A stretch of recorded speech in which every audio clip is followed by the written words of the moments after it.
Bonjour, Parashat Vayikra. Ça y est, nous sommes rentrés dans le 3e livre de la Torah et c'est un de ceux qui sont les plus complexes. Pourquoi ? Parce que tout simplement, ça y est, on a quitté la création de l'univers, nos ancêtres, Abraham, Yitzhak, Yaakov, l'Égypte, la construction du tabernacle, du désert, et puis ça y est, on rentre dans un livre qui est au centre au fond, puisqu'il y a 5 livres, donc c'est celui qui est au centre, et Vayikra, c'est l'appel que Dieu fait à Moshe pour l'introduire dans une des notions les plus complexes que l'on trouve dans la tradition juive, qui est celle des korbanot, l'univers des offrandes. En effet, dans le sanctuaire, dans le temple de Jérusalem, on va amener des offrandes. Elles seront multiples, elles seront, il y a à la fois animales, mais elles seront en même temps issues du végétal. Et évidemment, se pose ici une question fondamentale, c'est quoi cette histoire d'offrande ? Pourquoi est-ce que nous avons besoin d'amener ce qu'on appelle des korbanot, des offrandes ? Dieu en aurait-il besoin ? Évidemment que non.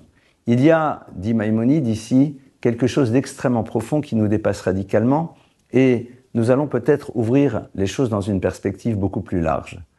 L'univers du korban, c'est s'interroger au fond sur la fonction et la place qu'a chaque élément à l'intérieur de la création.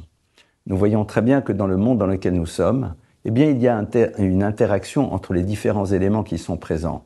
Nous avons le minéral, le végétal, l'animal, l'humain, et chacun des éléments qui est présent dans l'univers est là et sert et a une fonction à remplir. Le monde animal a une fonction à remplir, le monde végétal a une fonction à remplir, l'humain a une fonction à remplir. Et au moment où nous amenons une offrande, eh bien, nous faisons en telle sorte que cet animal qui va se retrouver amené au temple de Jérusalem, ou alors ce végétal, soit là pour nous rappeler certaines notions fondamentales. Mais me direz-vous, a-t-on besoin de passer par l'acte ? Pourquoi ne pas être juste dans la philosophie de la chose ? Pourquoi ne pas être juste dans le concept de la chose ? Là, en effet, Maïmonide nous ouvre la porte à la dimension suivante. En effet, il nous dit que nous avons l'obligation de comprendre le sens profond des mitzvot et des commandements.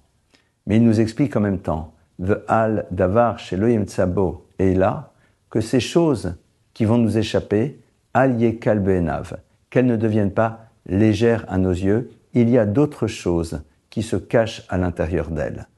Je sais pertinemment que on pose ici toute la problématique de l'animal, de sa souffrance, de son utilisation.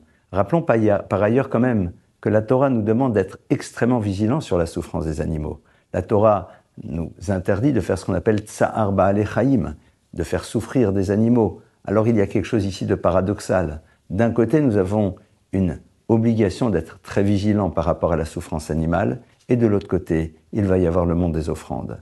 L'enjeu justement du peuple juif, c'est de savoir comment vivre à l'intérieur de ce qui nous semblerait être un paradoxe, mais qui n'en est pas un.